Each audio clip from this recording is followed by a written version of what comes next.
രാവിലെ തന്നെ നമുക്കൊരു വർക്ക് ചെയ്തിട്ട് കൊറിയർ ചെയ്യാനുണ്ടായിരുന്നു. അപ്പോൾ അതിൻ്റെ പരിപാടിയിലാണ് ഞാൻ.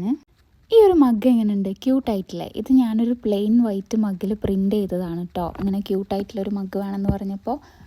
അപ്പോൾ ഫുള്ളി ഒരു റെഡ് വൈറ്റ് തീമിലാണ് നമ്മൾ ബോക്സൊക്കെ അറേഞ്ച് ചെയ്തിരിക്കുന്നത്. ഒരു ഫ്രണ്ടിന് വേണ്ടിയിട്ടുള്ള അഫോർഡബിൾ ആയിട്ടുള്ള ഒരു ഗിഫ്റ്റ് ഓപ്ഷനാണ് കേട്ടോ. അങ്ങനെ അതൊക്കെ സെറ്റ് ചെയ്ത് ഫോട്ടോസും വീഡിയോസും കാര്യങ്ങളൊക്കെ അത് എടുത്തുകൊണ്ടിരിക്കുകയാണ്. അത് കഴിഞ്ഞിട്ട് വേഗം പാക്ക് ചെയ്തിട്ട് നമുക്ക് പുറത്ത് പോകണം. ഇത് കൊറിയർ ചെയ്യാനും വേറെ കുറച്ച് ഐറ്റംസ് പർച്ചേസ് ചെയ്യാനൊക്കെ ഉണ്ട്. അങ്ങനെ ഫോട്ടോസും വീഡിയോസും എടുക്കലൊക്കെ കഴിഞ്ഞ് മഗ് ആയതുകൊണ്ട് തന്നെ നമ്മൾ റാപ്പിംഗ് ഷീറ്റൊക്കെ യൂസ് ചെയ്തിട്ട് അത്യാവശ്യം സേഫായിട്ട് തന്നെ പാക്ക് ചെയ്തിട്ടുണ്ട്. അങ്ങനെ പാക്കിങ്ങും പരിപാടികളൊക്കെ കഴിഞ്ഞ് സെറ്റായതിന് ശേഷം ഞാനിത് പുറത്ത് പോകാൻ നിൽക്കുകയാണ്. കൊറിയറൊക്കെ പാക്ക് ചെയ്തിട്ട് ആ പാക്കേജസ് ഇങ്ങനെ കാണുമ്പോൾ ഭയങ്കര സന്തോഷമാണ് കേട്ടോ. കാരണം നമ്മളിങ്ങനെ പാക്ക് ചെയ്ത് ഒരുപാട് സ്ഥലങ്ങളിലേക്ക് നമ്മുടെ ഐറ്റം ഇങ്ങനെ പോകാമെന്ന് പറയുമ്പോൾ അതൊരു സന്തോഷമുള്ള കാര്യമല്ലേ. അങ്ങനെ അതൊക്കെ എടുത്ത് ഞാൻ പോയിട്ടുണ്ട്. ഫസ്റ്റ് ഞാൻ ആർട്ട് സിറ്റിയിലാണ് പോയത്. കുറച്ച് മെറ്റീരിയൽസ് പർച്ചേസ് ചെയ്യാനുണ്ടായിരുന്നു. അത് കഴിഞ്ഞ് വേഗം പോയിട്ട് കൊറിയറൊക്കെ ഡെലിവറി ചെയ്തിട്ടുണ്ടായിരുന്നു.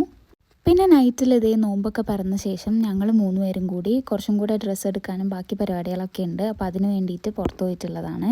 ഫസ്റ്റ് തന്നെ എനിക്ക് കസ്റ്റമറിന് വേണ്ടിയിട്ടുള്ള കുറച്ച് മെറ്റീരിയൽസും കുറച്ച് ഡ്രസ്സ് കാര്യങ്ങളൊക്കെ പർച്ചേസ് ചെയ്യാനുണ്ടായിരുന്നു. അപ്പോൾ ആ പരിപാടിയിലാണ്. അങ്ങനെ അതൊക്കെ കഴിഞ്ഞതിന് ശേഷം നമ്മൾ പിന്നെ സിയാനുവിന് കുറച്ച് ഐറ്റംസ് വാങ്ങിക്കാൻ വേണ്ടിയിട്ട് ഒരു ബേബി ഷോപ്പിൽ കയറിയിട്ടുണ്ടായിരുന്നു. നമ്മുടെ കണ്ണ് പിന്നെ എപ്പോഴും ഇങ്ങനത്തെ ക്യൂട്ട് ഐറ്റംസിലൊക്കെ ആയിരിക്കുമല്ലോ. അത് കഴിഞ്ഞ് പിന്നെ കാക്കാക്ക് ഡ്രസ്സ് എടുക്കാൻ വേണ്ടിയിട്ട് ഒരു ഷോപ്പിൽ കയറി. അതൊക്കെ കഴിഞ്ഞ് രാത്രി നല്ല മഴയുണ്ടായിരുന്നു. തിരിച്ച് വീട്ടിൽ പോന്നു.